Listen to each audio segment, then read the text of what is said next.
Πετάτε τα φθινοπορεινά φύλλα στα σκουπίδια. Κάνετε ένα τεράστιο λάθος που κοστίζει στην ποιότητα του κήπου σας.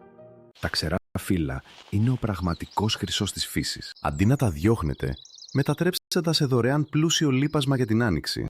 Πρώτα, συγκεντρώστε τα πεσμένα φύλλα σε έναν μεγάλο σωρό. Ιδανικά, περάστε τα με τη μηχανή του γκαζόν για να κοπούν. Αυτό θα επιταχύνει τη διάσπασή τους κατά 3 φορές. Στη συνέχεια, τοποθετήστε τα σε μαύρες πλαστικές σακούλες απορριμμάτων. Ρίξτε μέσα λίγο νερό, περίπου 1 λίτρο ανά σακούλα. Αυτό είναι απολύτως απαραίτητο για να δημιουργήσετε τη σωστή υγρασία. Κάντε μερικές τρύπες με ένα πιρούνι στις σακούλες για να μπαίνει αέρας. Αφήστε τις σακούλες σε μια σκιερή γωνιά του κήπου σας για 12 μήνες. Οι μικροοργανισμοί θα αναλάβουν δράση και θα μετατρέψουν τα σκληρά φύλλα. Στο τέλος, θα έχετε το εκπληκτικό μυρωδάτο χούμος φύλλο.